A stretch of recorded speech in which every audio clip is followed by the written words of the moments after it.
Salut à tous, j'espère que vous allez bien. Aujourd'hui on se retrouve pour une vidéo sur les projets collection, donc vintage de cross. Voilà, donc aujourd'hui on se retrouve pour la présentation d'un nouvel achat. Un nouvel achat que j'ai effectué hier. J'ai acheté cette moto, donc une 125 RM de 1983. Une moto qui est super rare. C'est les débuts dans ma collection. 2021, je me lance dans la collection vintage donc de motos de cross. Voilà, donc j'ai commencé avec la 125 MX en KTM, la RM, et là j'ai acheté d'autres motos, je vous le dirai en fin de vidéo. Voilà, donc c'était un projet que je voulais faire depuis bien longtemps. Maintenant que j'ai mis de l'argent de côté pour faire cette collection, en plus avec les mobilettes, tout le bordel. Voilà, donc cette moto a juste le cylindre, donc la chemise du cylindre qui est cassée, excusez-moi pour le bruit, et le piston qui est cassé. Donc je vais envoyer le cylindre pour remettre une chemise propre avec un piston neuf. Le bas moteur, donc je vais commander pochette de joint roulement et joint spi. Voilà, parce qu'il y a des morceaux de ferraille qui sont tombés quand ils ont laissé le piston mort sur la bielle. Voilà. Le bas moteur n'est pas cassé, j'ai vérifié. Donc c'est juste des morceaux de piston qui sont tombés tout simplement, mais ça n'a pas tourné en fin de compte. Le moteur a serré avant. Voilà. Donc les carters sont super bêta, tout est en bon état. Voilà, j'ai le carbu, elle est complète la moto, c'est le principal. Voilà, rien que le kit carénage, franchement, je suis remboursé. Donc on va pas parler d'argent, mais je l'ai payé à chaque fois. Je vais dire le prix des motos quand je les achète, et après je vais dire la restauration m'a coûté combien. Voilà, donc les carénages, tout ça, la moto complète dans cet état là.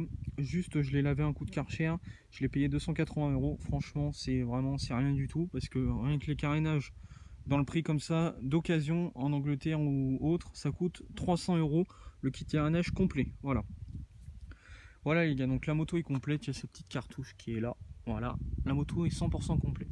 Donc il y a là le système arrière, donc encore comme ça, le système d'amortisseur, franchement qui est nickel, qui marche nickel. L'amortisseur a été repeint, donc je vais nettoyer tout ça au diluant, ça va se barrer. Voilà, donc la moto, hein, tout, voilà, c'est d'époque, hein, c'est sale, donc il va falloir tout nettoyer. Comme un con, je suis dégoûté, j'ai cassé le levier de frein. Voilà, donc j'en ai trouvé un autre, pas trop cher. Voilà, donc je vais l'acheter. Donc l'embrayage d'époque fonctionne.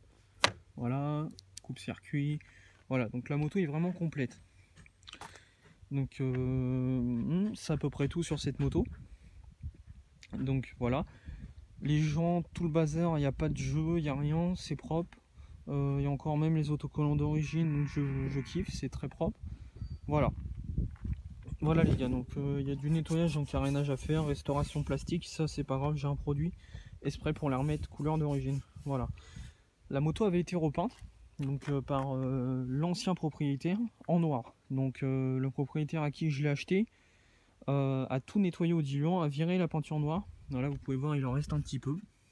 Donc je vais finir de nettoyer et je vais restaurer le plastique. Donc ils avaient peint aussi le cadre, et par contre elle a été stockée avec la peinture noire pourrie, et ça a stocké en fin de compte la belle peinture bleue d'origine d'époque. Donc ça veut dire que le cadre n'est pas rouillé, pas atteint par la rouille, et le cadre est nickel. Voilà, il est abîmé d'origine d'époque. Voilà. Un axe de brossillon, j'en ai un autre pour le changer parce qu'ils avaient mis des écrous, c'est pas propre. Voilà. Donc il y a encore les ressorts, il y a encore tout ça. Le frein arrière fonctionne donc à tambour. Voilà, faut tout nettoyer, mais la peinture est propre.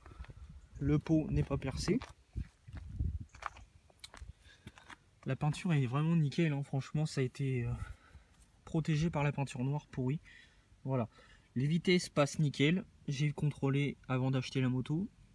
Voilà, pour voir si ça n'avait pas abîmé la boîte de vitesses quand il a serré le moteur, parce qu'en fin de compte il a serré, et par la suite le piston, enfin la chemise du cylindre s'est cassée et le piston s'est mis en travers et ça a cassé le piston. Voilà, tout simplement. Donc ça n'a pas abîmé le bas moteur. Donc le bas moteur, il n'y a aucun jeu. Donc voilà, vous pouvez voir, c'est vraiment rien n'est bloqué, tout est nickel. Voilà, excusez-moi si vous voyez pas grand chose, et si vous entendez des veaux derrière, hein, bon, on s'en fout un peu, on a la campagne. Voilà les gars, donc c'est fini pour l'ARM. On va parler un peu de la KTM. Donc la KTM ne part pas en époxy à cause du confinement, tout ça parce que il est en confinement le mec, donc il travaille pas. Voilà, donc j'ai tout remonté au propre avec des vis propres, voilà, et elle va rester dans son jus d'origine. Voilà les gars, donc j'ai mis les pièces sablées. Le bras oscillant, c'est un bras oscillant qu'il m'a donné avec les pièces. Bien sûr, les bras oscillants polis, je l'ai laissé dans mon atelier pour changer les cages à aiguilles. Voilà, j'allais pas mettre le bras oscillant propre sans les cages à aiguilles. Voilà, donc j'en ai profité pour tout nettoyer. Et cette moto là, le bas moteur, j'en ai trouvé un et le mec me l'a réservé, j'ai payé en acompte pour qu'il me le mette de côté. Voilà les gars, donc j'espère que cette petite vidéo vous aura plu. Je vous dis à une prochaine vidéo, portez-vous bien. Si vous voulez plus de projets comme ça, et ben abonnez-vous, lâchez un petit pouce bleu. Et j'ai acheté un 125 CR, donc de 1988, qui fonctionne. Juste, il manque la cartouche et carter d'allumage, donc carter de protection d'allumage. Donc ça va être commandé. Je vais commander une pochette de joint pour voir l'état du moteur, mais le piston a à peine 20 heures. Mais voilà, donc je vais commander bougies, les consommables, et je vais la refaire nickel en vidéo. Donc troisième moto de collection qui va arriver. Par la suite, il va falloir une YZ et une KX des mêmes années, comme ça j'aurai la collection 125. Voilà les gars, j'espère que ça vous a plu. Je vous dis à une prochaine vidéo. Salut tout le monde.